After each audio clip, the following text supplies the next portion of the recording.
In today's video, I am rounding up 5 of my absolute favorite ways that I have cooked rice this year. And I'm telling you, I have cooked a lot of rice.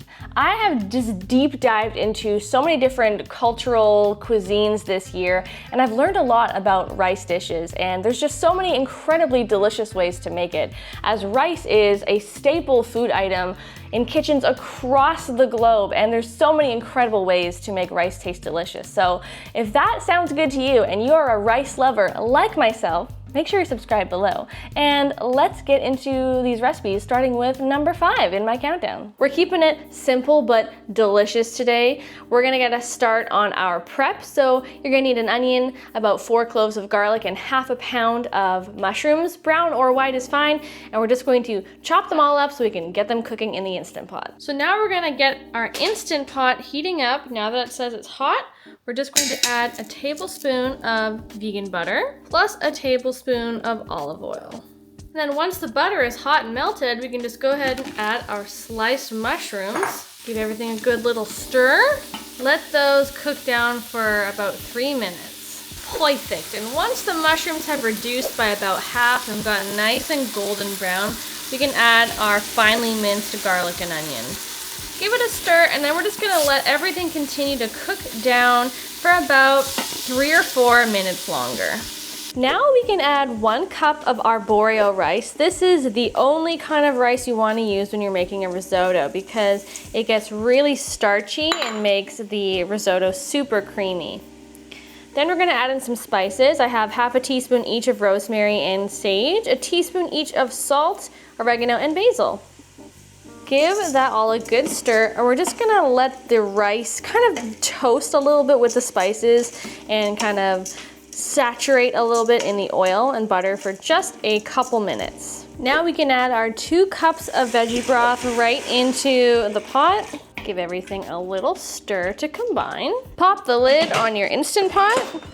We are going to turn off the saute function by hitting cancel. Then we're gonna hit the manual button, and we're going to change the time down to 6 minutes. And we're just gonna let it come to pressure, cook for its 6 minutes, and then we're gonna let it do a natural pressure release for about 10 minutes. That is delicious, but we're not even done yet. Okay, let's get into the final details here. We're gonna add half a cup of some plant-based Parmesan cheese, 1 cup of peas. These were frozen and I just thawed them out.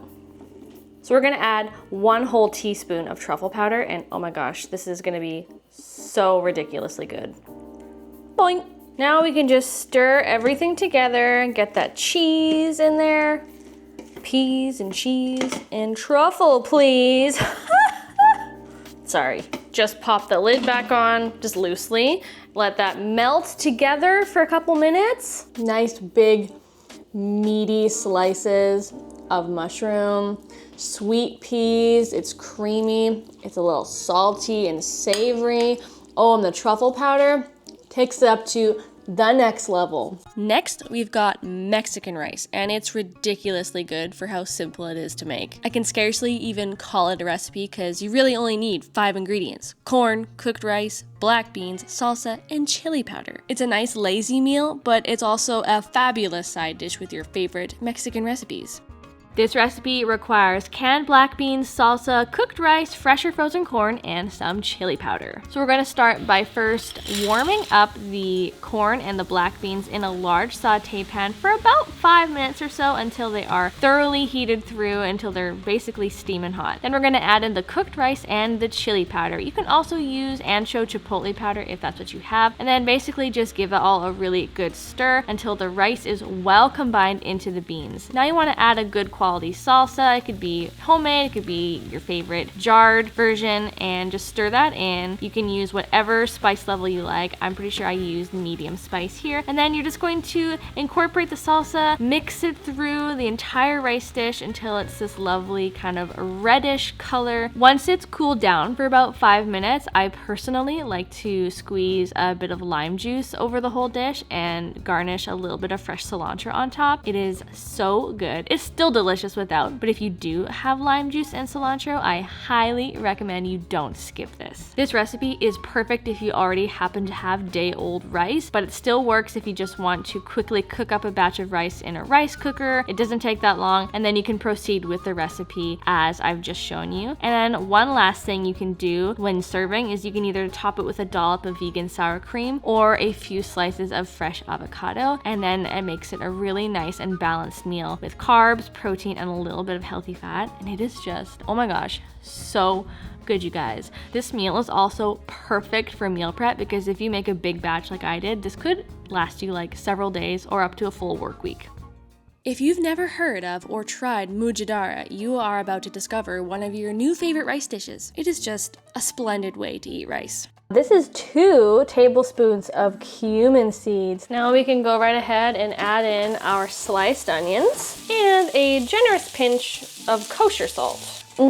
So good. Let's get this remaining onion sauteing in the pan. Now we can add our garlic cloves that we minced up, 4 cloves of garlic. We've got cinnamon, ginger, allspice, coriander, and cumin. We just want to toast the spices for like 1 minute. Now you can go ahead and add your 1.5 cups of rinsed brown or green lentils, a couple bay leaves just for, you know, flavor. Then we're gonna add in some water and let the lentils cook for about 12 minutes. Now we can just go ahead and add our 1 cup of rinsed basmati rice and a cup of dark raisins. We're gonna let this cook for another 15 minutes or so until the rice cooks up and it's nice and fluffy. Hawaiian fried rice. Sweet, savory, pineapple-y, ricey goodness. So we're gonna start by mixing up directly in the casserole dish our liquid ingredients. We're gonna start with 2 cups of vegetable broth. If you don't have veggie broth, that's fine. Water works here too. We're going to add in 1 tablespoon of garlic powder,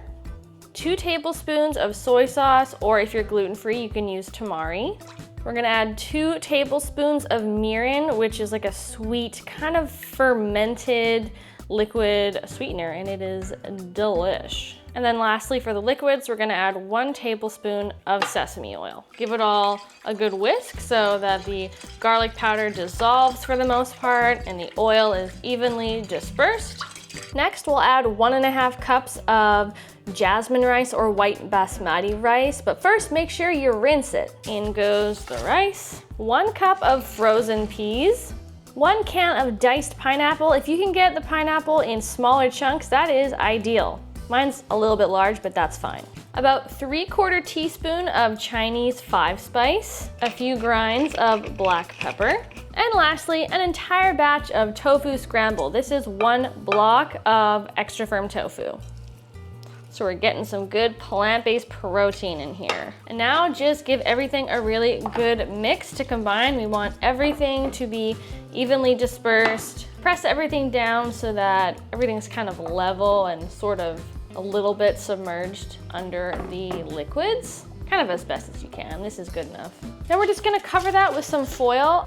Give it a nice tight seal, and now we can go ahead and pop this in the oven to bake for 40 minutes. The rice I haven't fluffed up yet, but you can see like how nicely that cooked together. It's really fluffy and it smells so darn good. It's nice and kind of crispy, little bit golden around the edges.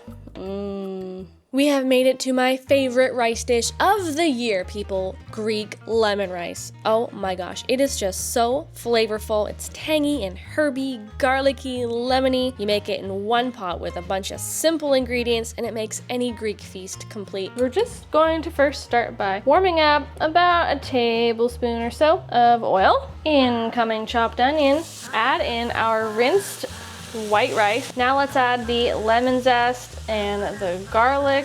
Now that our rice is toasted, we're just going to pour in some veggie broth. Then we're going to add some fresh herbs. I'm going to squeeze in the juice of 1 lemon. Now we're just going to add about 1/2 teaspoon or so of dried oregano. I'm going to add just a pinch of turmeric for color, a generous amount of salt and pepper. Stir in all the flavors. Let it cook for about 20-ish minutes until it's soft and fluffy and what can I say? Rice is nice, you guys. If you agree, let me know in a comment below. Thank you for watching. Give it a like if you love this video and subscribe if you're not already. Thanks so much for tuning in, and I'll see you in another video really soon. Bye!